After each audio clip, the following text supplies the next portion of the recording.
Hey everyone, so I'm going to go over a few basics of acrylic painting, starting with color mixing. All you need are the three primary colors, red, blue, and yellow, and a little bit of black and white. The nice thing about these three colors is that they can give you every color of the rainbow.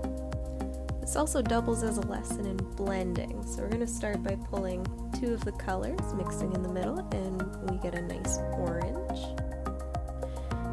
See, I didn't get enough yellow in there, so I'm just pulling the red over and adding some yellow and mixing that in. Making sure it's all nice and blended, but now I'm out of yellow, so add a little bit more. And pull some over for green, which is up next. Mix that together, it's got a nice little green going.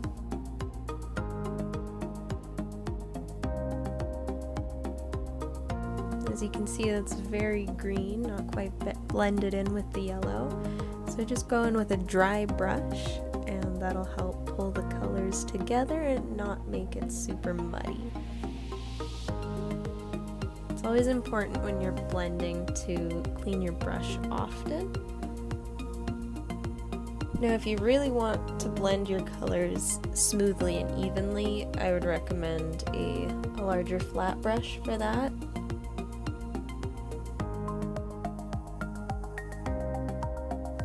As you can see, we've ended up with a full rainbow spectrum. Now, if you noticed in that rainbow, we don't have any pinks. Now I'm going to show you how to make pink. Different ratios of red and white are going to give you different shades of pink. And on to blues, same thing.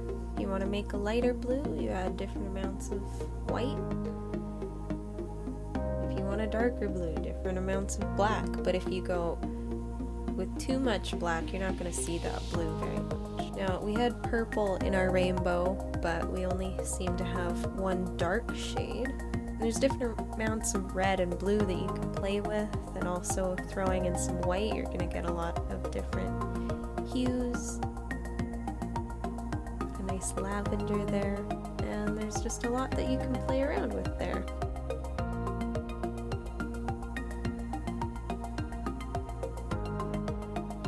For brown, you can start making a little bit of an orange, add a little bit of black.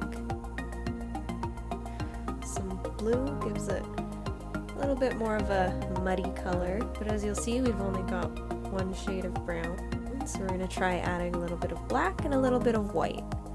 Mix those together. That one's a bit darker, and we'll see what happens if we add some yellow. Adding yellow to your brown is a great way to lighten it up without losing that pigment. That one's almost like a cherry or a mahogany.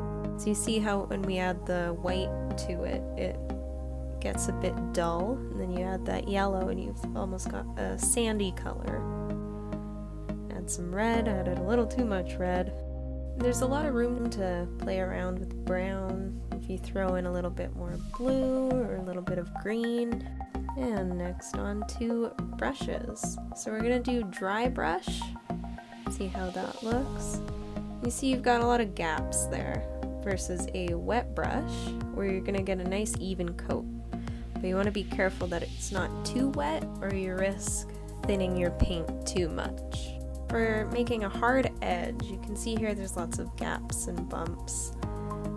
But if you just turn that same brush, I've got a flat brush here, on an angle, then you see you have a much cleaner line. If you just build up the paint on the top and turn your brush, then you're going to be moving that paint along a straight line. This is probably the way that I use the most, is to have a lot of paint on the top and then just turn it fully sideways. It's a nice crisp edge. And for circles, you can use a round brush, but it might take a little while. You can still achieve a nice smooth edge, but it's a little bit more work. But it still turns out pretty good. Personally, I like a flat brush. You can just pivot it around and you end up with a really nice, smooth, even circle.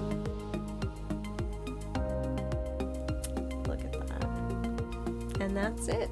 And obviously there is still a lot that I haven't covered, but there's some basic beginner tips and tricks to get you started. Thanks for watching.